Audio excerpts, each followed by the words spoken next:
법률의 그 불법 외환 송금 이 사건을 수사를 하셨던 분이에요. 그러니까 쌍방울 누구 생각나십니까? 김성태, 이화영, 그리고 이재명 당시 민주당 대표 이 세 사람을 다 수사하셨던 당시 수원지검에서 수사를 하셨던 주인 검사셨죠. 예, 맞습니다. 그런데 이분을 두고 어저께 민주당에서 어떤 논평이 나왔냐면은 박성용은 조작 수사를 했다.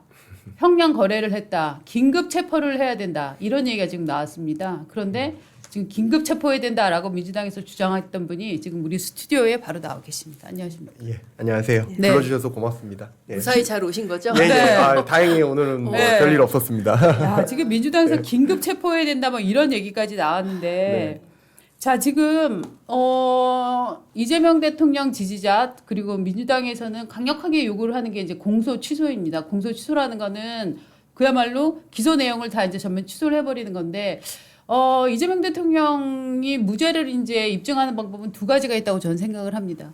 법정에 나가서 재판을 받고 무죄를 받는 것과 하나는 아예 그 원인이었던 기소 자체를 없애버리는 거잖아요.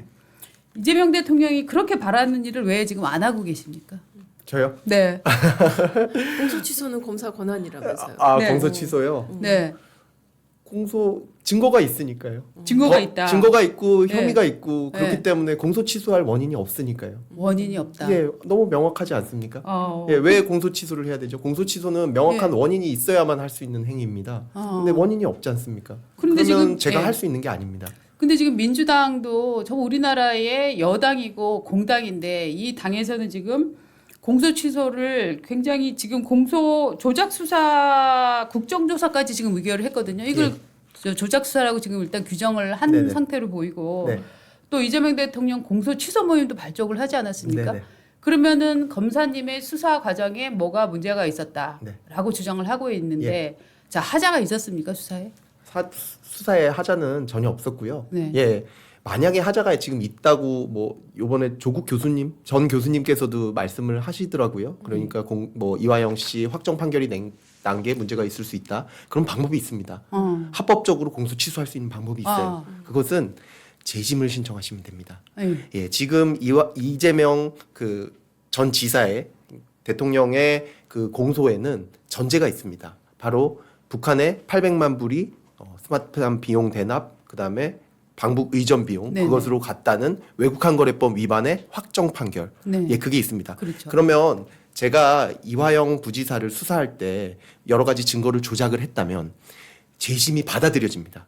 그러면 그렇죠. 확정 판결이 취소됩니다. 그렇죠. 그러면 공소를 제기했던 전제인 확정 판결이 취소되기 때문에 그것은 공소 취소를 해야 됩니다. 네네. 공소 취소에 아까 제가 말씀드렸듯이 네. 공소 취소의 원인이 없기 때문에 제가 공소 취소를 못 한다고 말씀드리지 그렇죠. 않았습니까? 이제는 공소 취소의 원인이 있습니다. 왜? 그 전제가 된 확정 판결이 조작 수사로 인해서 취소되니까요. 네. 그러면 공소 취소해야 됩니다. 당연히 그거는 해야 되는 겁니다. 네. 그렇게 하시면 됩니다. 그리고 모든 국민이 그렇게 하고 있습니다.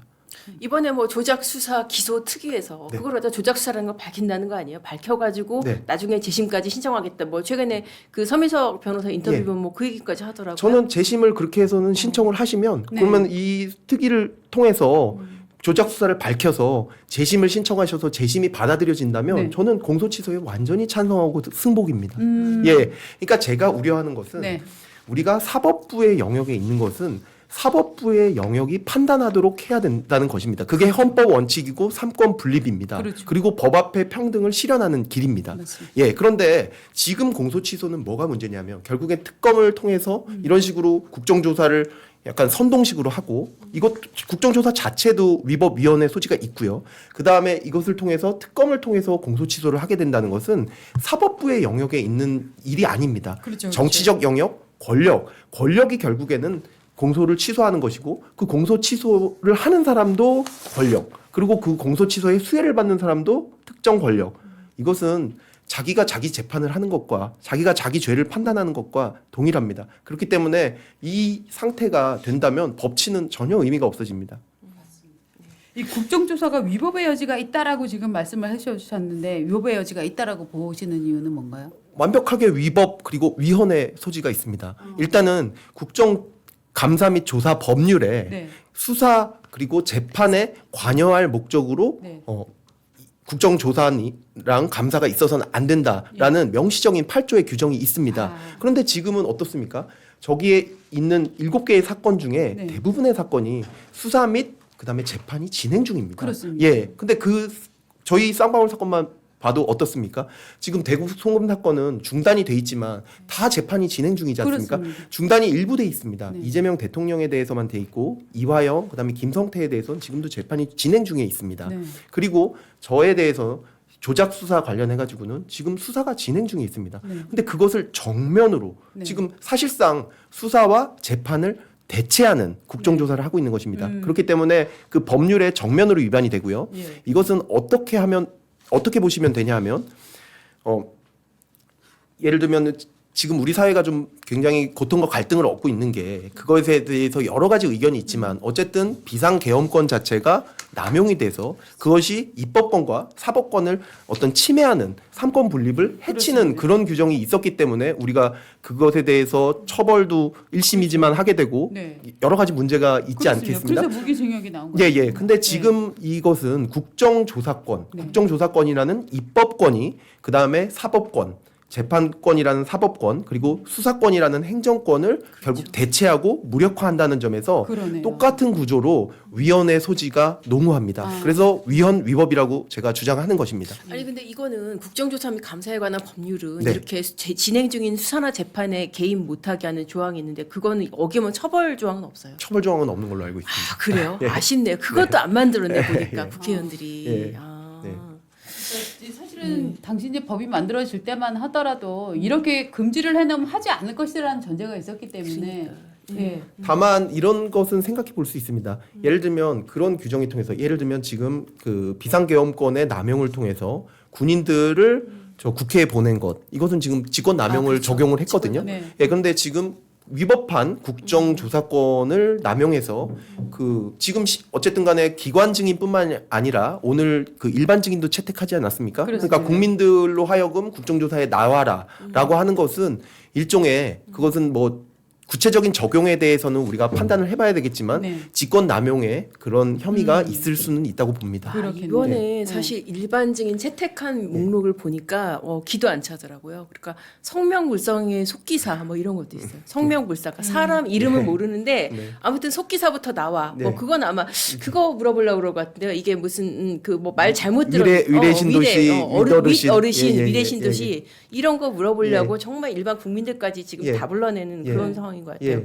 직권남용 나왔네요. 직권남용. 우리 직권남용으로 긴급 체포 안 되나? 그러면 몇 명을 해야 됩니까? 국회의원의 157분이셨나요? 예. 이거 175분이셨죠. 175분이셨죠. 예. 불러내면 직권남용 176분. 현행범인데 진짜 그죠? 그러니까요.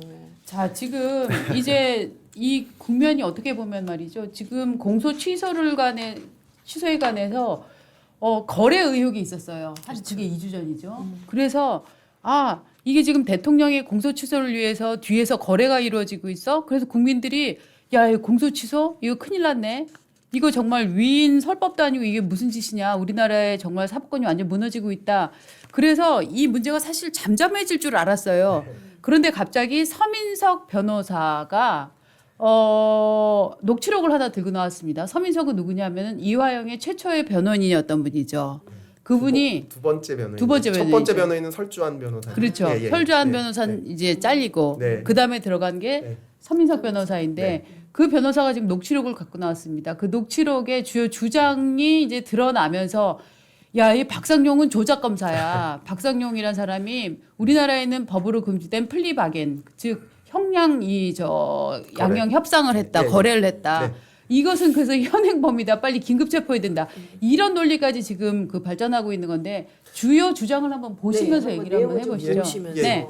여기 보면은 2023년 6월 19일 그때 이제 통화 내용이고 실제로 이재명 씨가 완전히 주범이 되고 이 사람이 종범이 되는 식의 자백이 있어야 저희가 그거를 할 수 있고 딱 이 워딩만 봤을 때는 네. 이거 플리바겐이라는 거 아니야? 네. 이재명 주범 만들고 그러면 너는 종범으로 가고 그렇게 가자.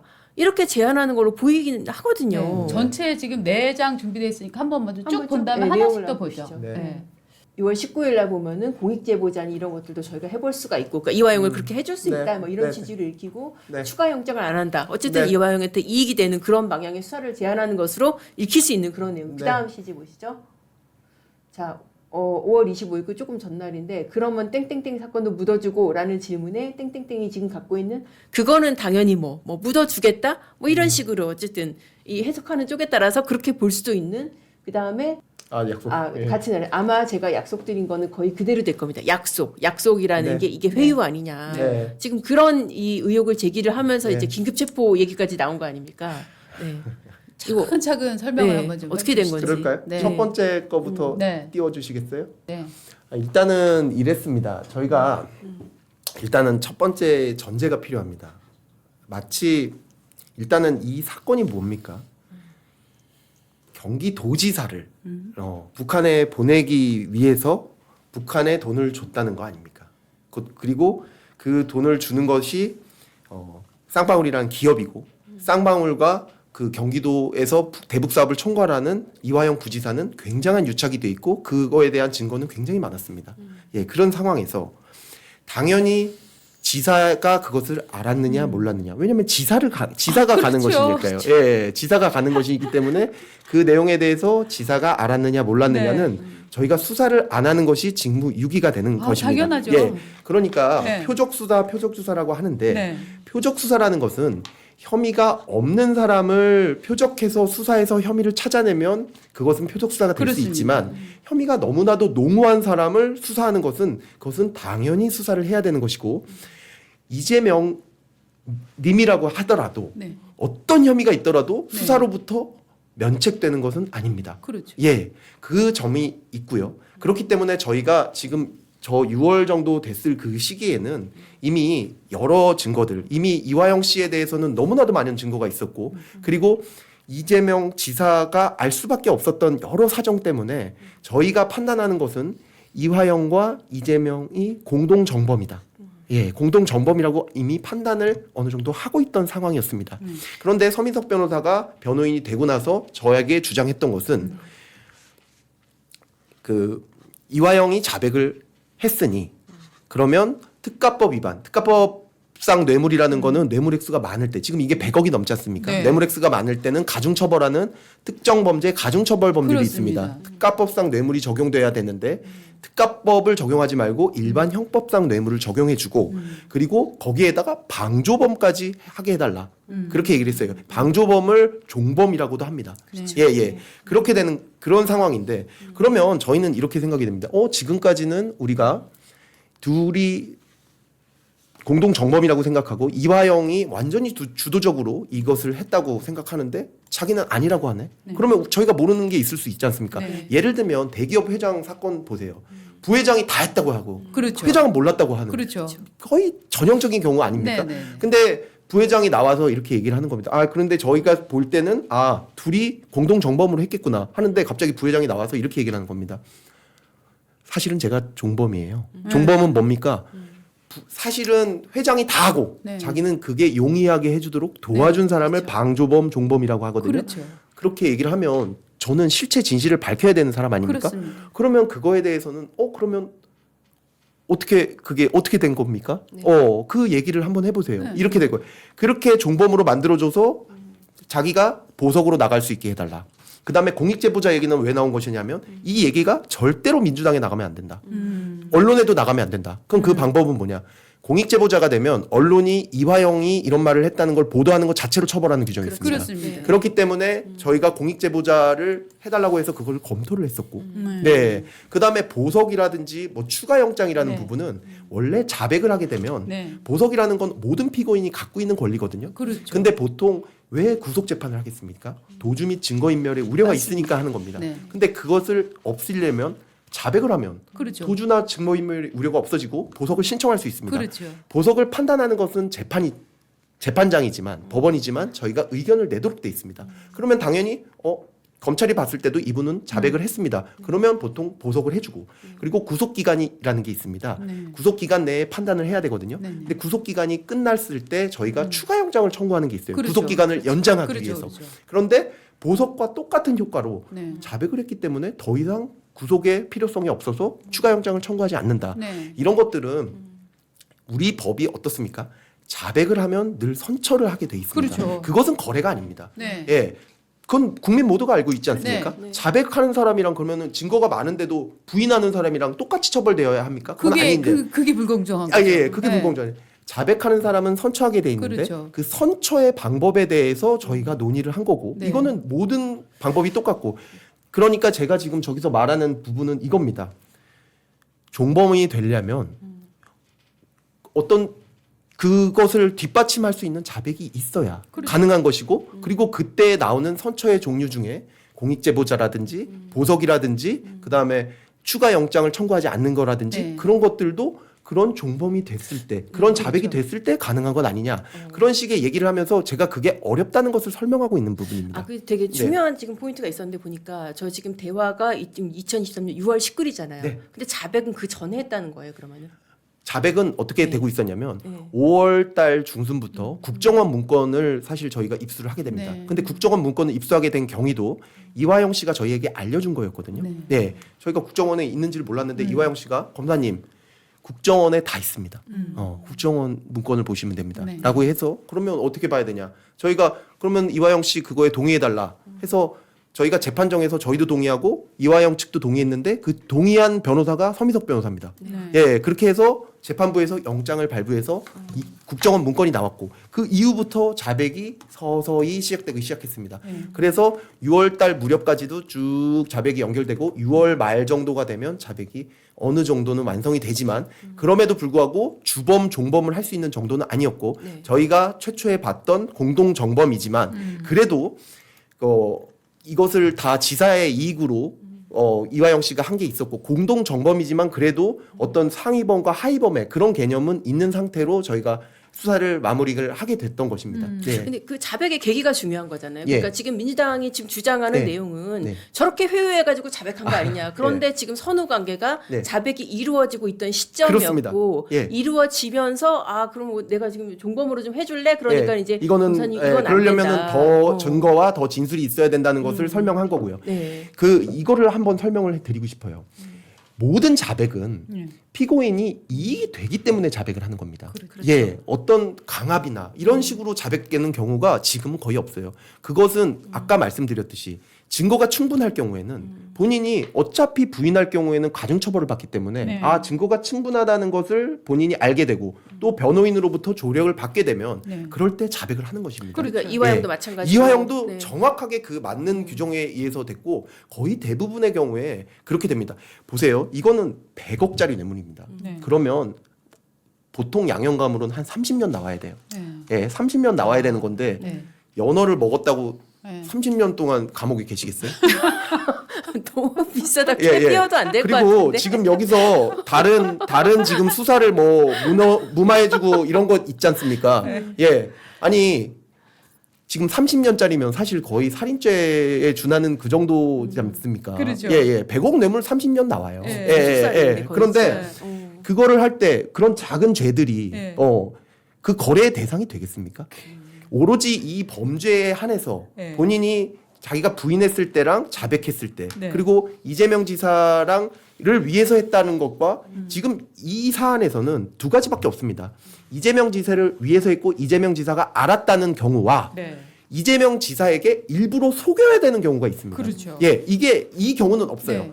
이 사람은 그냥 했는데 이재명 지사는 모르는 이런 경우는 없어요. 왜냐하면 이거는 지사의 방북을 대가로 한 그거 거고 모른다는 말이 안 경기도지사의 기관으로서 네. 경기도지사의 팔 다리로서 행동한 거예요. 그렇죠. 그러면 두 가지입니다. 둘이 거의 한 몸이 됐다든지 네. 아니면 이 경기도 부지사가 경기도지사를 일부러 속였어야 됩니다. 그렇죠. 그렇죠. 일부러 속였어야 되는 그렇죠. 경황이 나와야 돼요. 네. 그래야만 되는 것이지 네. 이게 마치 전혀 다른 저와 뭐 국장님 간에 있는데 네. 제가 한 일을 사실은 이게 국장님이 한 거예요. 네. 이런 식으로 전혀 다른 사람들이 그렇죠. 전혀 다른 기관에서 일하는 사람들의 일처럼 사실 얘기하면 안 되는 것입니다. 당연하죠. 예, 이거는 예. 정말로 이해가 안 되는 건이고. 근데 지금 저 서민석 전 변호사가 공개한 그 녹취록 첫 마디를 딱 보면 이런 거죠.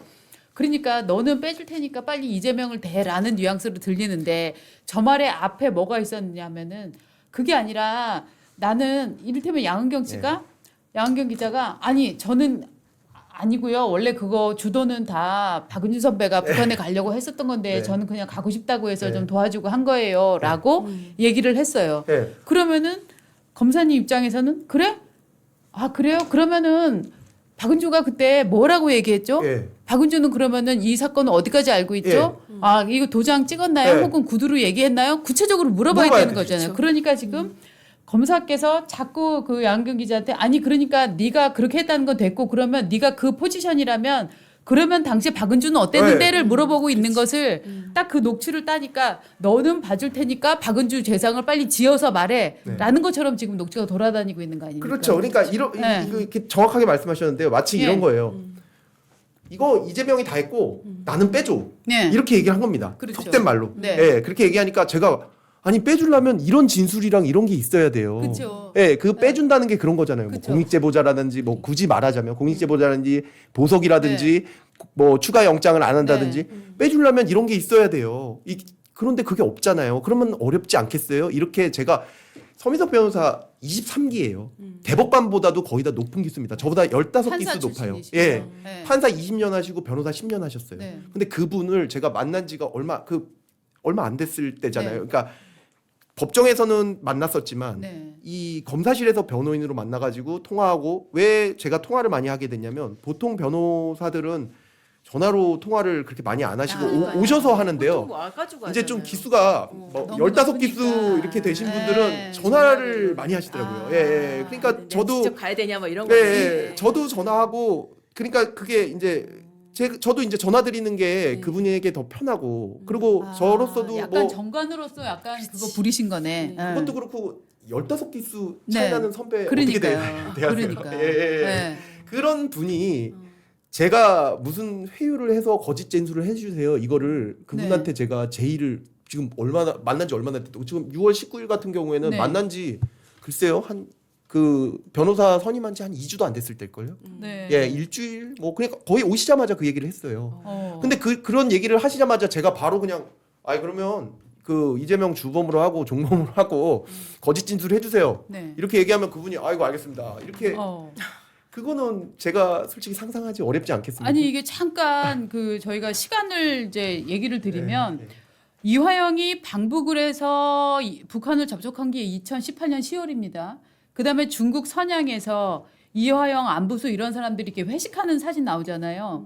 그게 2019년, 2018년 요맘때 겁니다. 그다음에 대북 송금이 실행된 날짜가 2019년이거든요. 2019년에 500만 달러는 스마트팜 사업비, 300만 달러는 방북 비용으로 이렇게 그 돈을 지불한 거고, 그 다음에 이 사건이 묻혀 있었어요.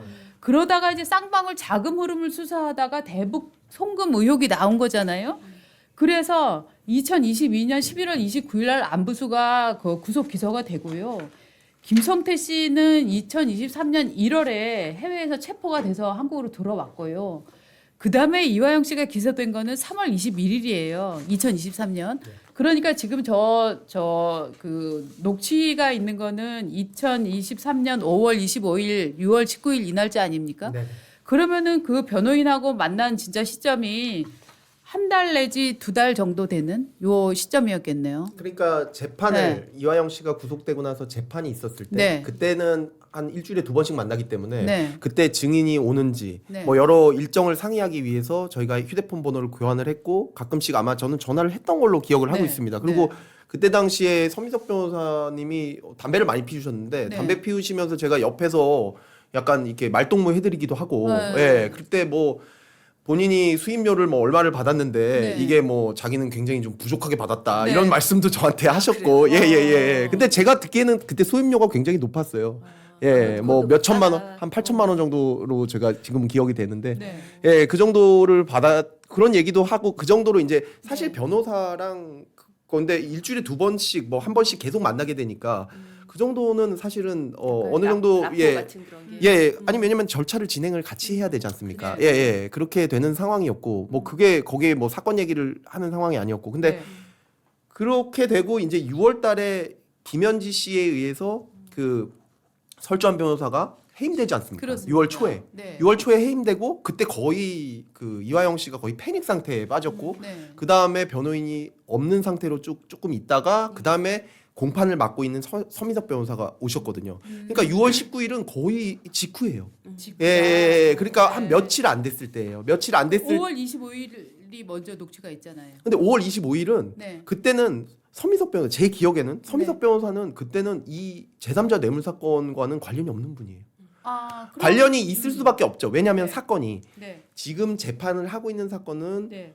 돈을 북한으로 허가 없이 보냈다. 네. 외국한 거래법 위반 사건을 하는 것이고 예. 그거랑 이화영 씨가 김성태로부터 법인카드로 인한 법카 뇌물을 네, 네, 그 네. 두 가지 사건이 합쳐진 것이고 그렇습니다. 그다음에 저희가 수사를 하고 있는 사건은 네. 그 800만 불을 북한으로 보낸 것의 네. 성격이 뭐냐. 네. 그 성격이 제3자 뇌물 아니냐. 네. 요 수사를 하고 있었던 거고. 네. 그러니까 두 사건이 겹칠 수 있어요. 네. 당연히 겹칠 수 있지만 네. 사건은 별개였고 그 공판 사건은 서민석 변호사가 네. 그다음에 수사 사건은 설주한 변호사가 이렇게 맡고 있었던 상태이기 때문에 네. 서민석 변호사는 자기가 이 사건을 맡으리라고는 전혀 예상할 수 없는 상황이었고 관심은 이 법카 뇌물 네. 그다음에 외국환거래법 위반 네. 여기에 있었던 겁니다. 그렇죠. 그러니까 이미 기소된 그러니까 그 맞습니다. 법카 뇌물하고 예. 그 외국환거래법 위반, 그러니까 돈 넘어간 거 그것만 이제 자기가 이 공판을 담당하고 있었고 그렇습니다. 이제 법원 부장 출신이니까 그렇습니다. 그렇기 때문에 사실 애초에 이 사건에 뭐 수사 변호인단으로 결합할 일은 없었는데 없었습니다. 그 지금 근데 서민석 변호사가 공개한 녹취에는 서민석 변호사의 풀 워딩은 들어가 있지가 않는 거잖아요. 그러니까요. 그것만 공개하면 되는 거 아니에요, 사실. 네. 아니 근데 저는 네. 진짜 궁금한 게 녹취를 굉장히 힘들게 찾으셨다고 하잖아요. 왜냐하면 저는 네. 그런 게 그러면 3년 동안 일단 네. 첫 번째로 그러면 제가 회유를 해갖고 네. 거짓 진술을 하라고 했던 거예요? 그럼 거짓 진술을 하라고 해가지고 거짓을 진술했다는 거지 않습니까? 본인이 거짓 진술 시킨 건가요? 예, 그러니까? 시킨 게 될 수밖에 네, 없잖아요. 그렇죠. 예, 그럼 거짓 진술을 시켰어요. 네. 그리고 나서도 거짓 진술인 걸 알고 있었다는 거잖아요. 그렇죠. 근데 그리고 나서도 이화영 씨 1, 2, 30이 될 때까지 그 그렇죠. 얘기를 안 하셨어요. 그렇죠. 그리고 없었죠. 이재명 대통령이 1심 그 기소가 됐을 때 네. 그때도 아무 말씀 없으셨어요. 그렇죠. 그렇게 아무 말씀 없으시다가 갑자기 청주시장에 출마하신 거랑 뭐 관련이 있는지는 모르겠지만 그 다음부터 네. 갑자기 이 녹취를 찾았다. 네. 예, 그것도 저는 이상해요. 그렇죠. 그게 앞뒤가 안 맞다고 생각하고. 저도 지금 그 부분을 말씀드리고 싶은데 청주시장 선거에 나가려고 하니까 갑자기 이 녹취가 튀어나온 건지 예. 아니면 저는- 정말 네. 어디서 구하신 건지 이게 통화하신 건 맞습니까? 통화는 수십 통을 했어요. 본인이 이제 네. 방송에 나와서 하는 얘기로는 뭐 그래요. 이게 그 원래 이게 휴대폰에 들어있는 것도 아니고 네. PC에서 네. 어떤 뭐 그 보통 파일을 그냥 뭐 버린 파일처럼 보관해두는 거기서 직원이 힘들게 찾았다 뭐 이런 식으로 얘기를 하던데. 글쎄요. 그러면은 찾았을 때 제 네. 목소리만 있다고 말씀하시는 건가요? 그러니까. 파일을 찾았으면 여보세요. 그렇죠. 끊겠습니다. 그렇습니다. 적어도 이렇게는 나와야 될 거 아닙니까? 네. 그 이재명 그 전 지사의 그 위증 교사 사건이 있지 않습니까? 그렇습니다. 그럼 거기서도 여보세요. 끊겠습니다. 맞아요. 여기까지 다 다 있죠. 나오지 않습니까? 네. 일단 녹취록이라는 건 그렇게 나와야 그 텍스트를 알 수 있고 그렇게 다 나왔음에도 불구하고 사실 위증 사건은 또 위증 교사 사건은 무죄가 나기도 하고 그러니까요. 그랬거든요. 근데 이렇게 만약에 그 사건에서 이렇게 이재명 그 전 지사가 얘기한 것만 만약에 나온 다음에 이건 위증 교사라고 했다고 해봅시다. 그럼 지금 민주당이 가만히 있었을까요? 이거는 조작이다 이렇게 얘기하지 않으셨을까요? 그러니까요. 예. 아니 근데 궁금한 게 사실 저 되게 물어보고 싶었는데 통화라는 게 상대방이 있는 거잖아요. 그러면은 검사님 같은 경우에도 녹취 파일이 있을 수가 있잖아요.